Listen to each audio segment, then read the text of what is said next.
ಕೊರಿಂಥರಿಗೆ ಬರೆದ ಪತ್ರದಿಂದ ವಾಚನ. ಅಧ್ಯಾಯ 1, ವಾಕ್ಯಗಳು 6ರಿಂದ 12ರವರೆಗೆ.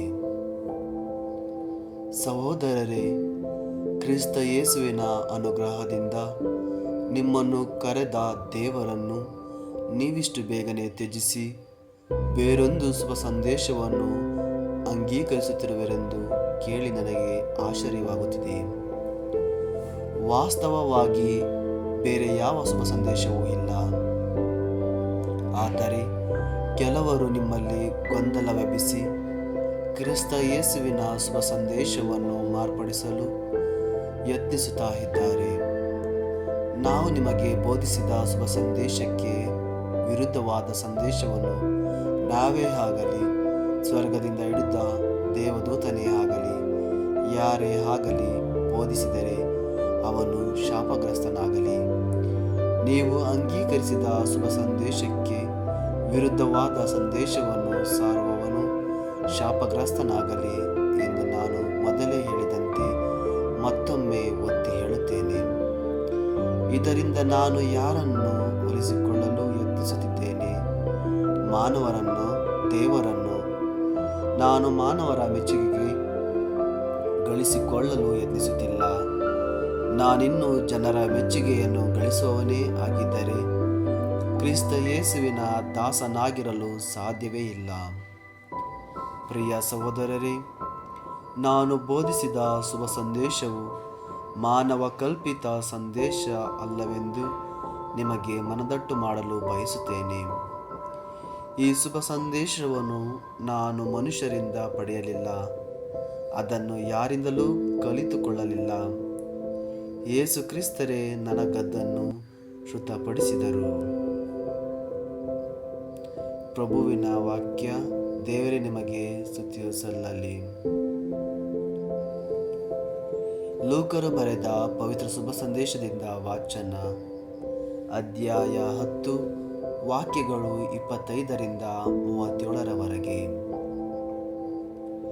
ಆ ಕಾಲದಲ್ಲಿ ಒಬ್ಬ ಶಾಸ್ತ್ರಜ್ಞನು ಎದ್ದು ಯೇಸುವನ್ನು ಪರೀಕ್ಷಿಸುವ ಉದ್ದೇಶದಿಂದ, ಬೋಧಕರೇ, ಅಮರ ಜೀವ ನನಗೆ ಪ್ರಾಪ್ತಿಯಾಗಬೇಕಾದರೆ ನಾನು ಮಾಡಬೇಕಾದದು ಏನು ಎಂದು ಕೇಳಿದನು.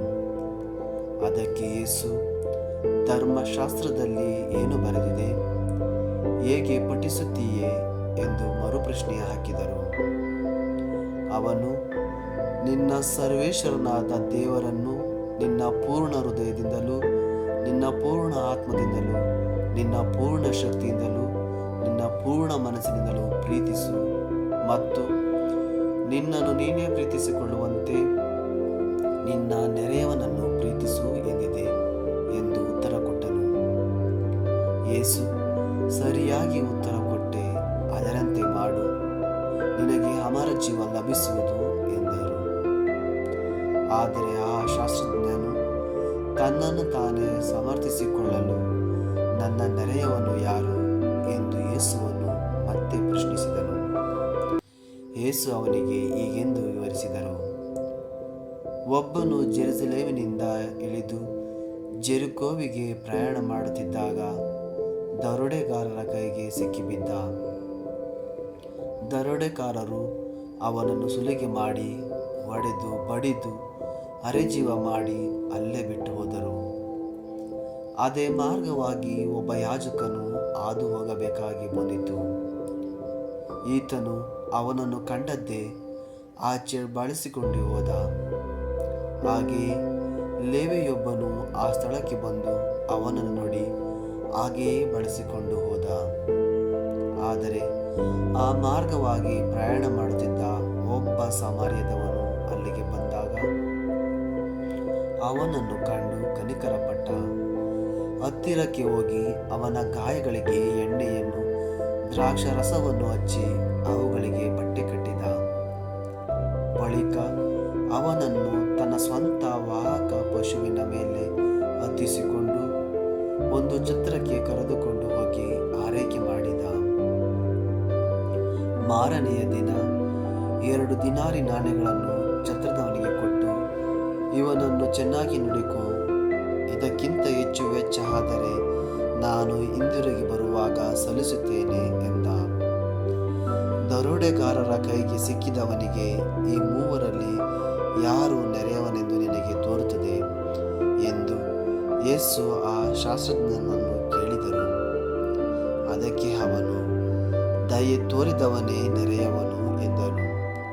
ಆಗ ಯೇಸು, ಹೋಗು, ನೀನು ಹಾಗೆಯೇ ಮಾಡು ಎಂದು ಹೇಳಿದರು. ಪ್ರಭು ಕ್ರಿಸ್ತರ ಶುಭ ಸಂದೇಶವಿದು. ಕ್ರಿಸ್ತರೇ ನಿಮಗೆ ಸ್ತುತಿಯು ಸಲ್ಲಲಿ.